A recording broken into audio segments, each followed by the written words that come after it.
नमस्कार विद्यार्थी मित्रांनो, UPSC आणि MPSCला विचारलेल्या प्रश्नाचे स्पष्टीकरणासहित उत्तरे, प्रश्न सोडवण्याची सोपी पद्धत लगेच पहा. नमस्कार विद्यार्थी मित्रांनो, मी प्राध्यापक सानप सर आपल्यासमोर डायरेक्ट स्पीचचे काही वाक्य घेऊन आले. इनडायरेक्ट स्पीचचे जे की UPSC आणि MPSCसाठी खूप महत्त्वाचे असतात. तर चला आपण याचं सोल्युशन एकदम स्पष्टीकरणासहित पाहणार आहोत. तर व्हिडिओ शेवटपर्यंत पहा आणि आपण जर व्हिडिओला आपल्या चॅनलला सबस्क्राईब केलं नसेल तर सबस्क्राईब करा, शेअर करा. चला तर या प्रश्नाचं सोल्युशन आपण पाहूया. पहा, दिलेला प्रश्न जो आहे, father said to his sons please keep quiet. Imperative सेंटेन्सचं वाक्य आहे, मुळे या वाक्यात टू हे कंजक्शन येतं आणि टू कंजक्शन. आणि दुसरी गोष्ट म्हणजे इथं सेड टू आहे.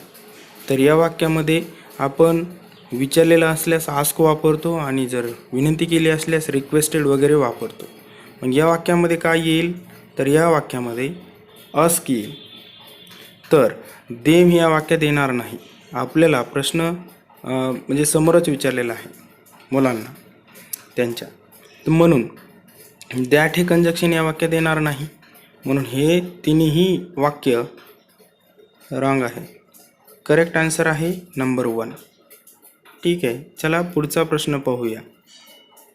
Pick out the correct reported statement. He said to him please wait here till return. आता हे वाक्य इम्पेरेटिव्हचंच आहे. प्लीज वाक्यात आलं म्हणजे रिक्वेस्टेड येईल. म्हणजे हे वाक्य गेलं, हे गेलं आणि हे पण गेलं. ठीक आहे की नाही. मग अशी तुम्ही म्हणाल की आस्क का घेतलं होतं, कारण तो विचारलेला होता आणि इथं काय केलं आहे, सांगितलेलं आहे, म्हणजे विनंती केलेली आहे. मला परत येऊपर्यंत वाट पहा अशी विनंती केली. म्हणून या वाक्यामध्ये सेड टू तर कधीच इनडायरेक्ट स्पीचमध्ये नसतं. आणि हे आस्क जरी आपण घेतलं समजा, तर या वाक्यामध्ये या आस्क नंतर देम येत नाही.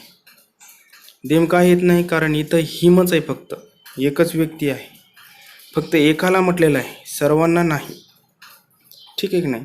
आणि इथं हिम आहे, परंतु या वाक्यामध्ये दॅट हे कंजक्शन आलेलं आहे, त्या कारणामुळे हे वाक्य येणार नाही.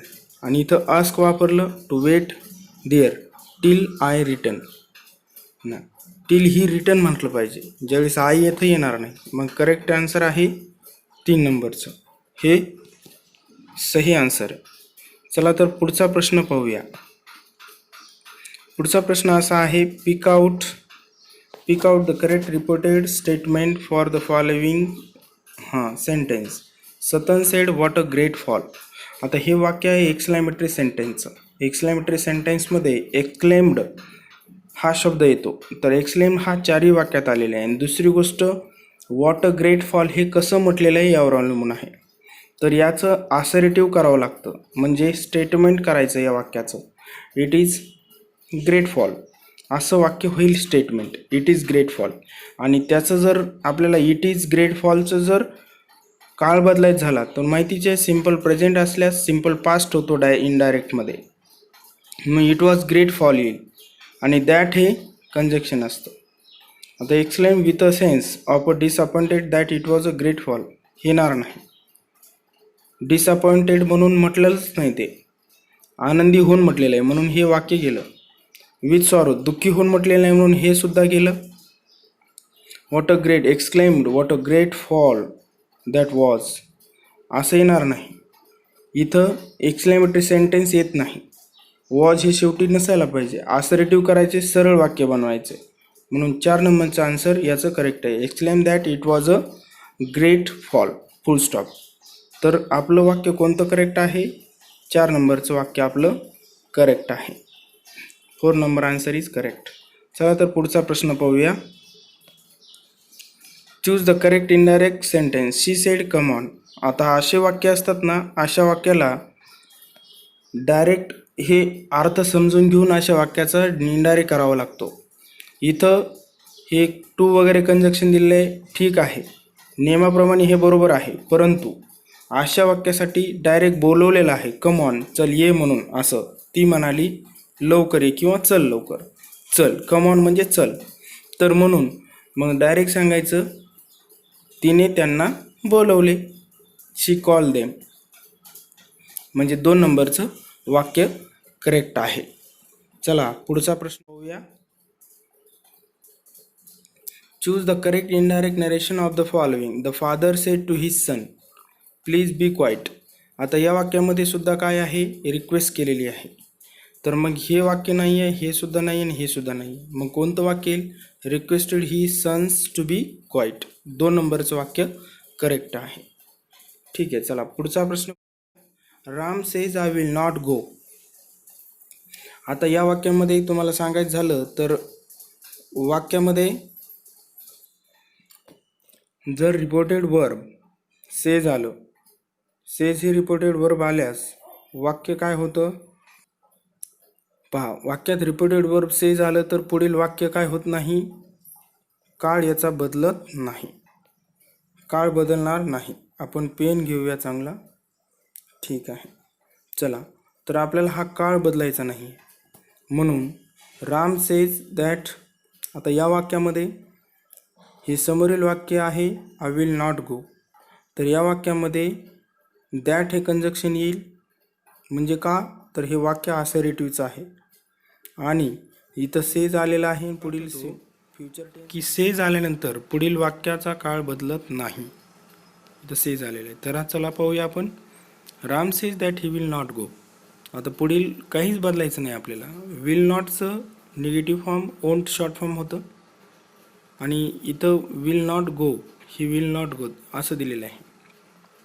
राम सेड, परंतु हे जे काही रिपोर्टेड वर्ब आहेत सेड येत नाही, सेज असल्यास सेजच राहतं म्हणून हे 2 ऑप्शन बरोबर आहे. तर यामध्ये करेक्ट आन्सर आहे पहा 4 नंबरचं, A and B only correct answer. चला पुढचा प्रश्न. Change the following in to indirect speech. पहा, do you know the way to the museum. हे वाक्य कसं दिलेलं आहे, इंट्रॅगेटिव्हचं वाक्य आहे आणि इंट्रॅगेटिव्हच्या वाक्यामध्ये एस नो टाईप आहे म्हणून या वाक्यात वेदर येतं. वाक्यामध्ये मग वेदर वाक्यामध्ये कुठं आलेलं आहे, कोणत्या कोणत्या वाक्यात आलेलं आहे ते आपण पाहूया. चला तर इथं वेदर आलेलं आहे. The stranger ask me whether I knew the way to the museum. आता हे वाक्य जे होतं ना, I know do you know, याला सरळ करायचं असतं. यूचं रूपांतर आय होतं इनडायरेक्टमध्ये. ठीक आहे की नाही. जो टेबल असतो दिलेला त्या टेबलप्रमाणे नियमाप्रमाणे असं. द वे टू द आज way to the museum was ask by. आता हे पॅसिवाईज झालं. The told me, the told येणार इथं येणारच नाही कारण का, विचारलेला हा प्रश्न आहे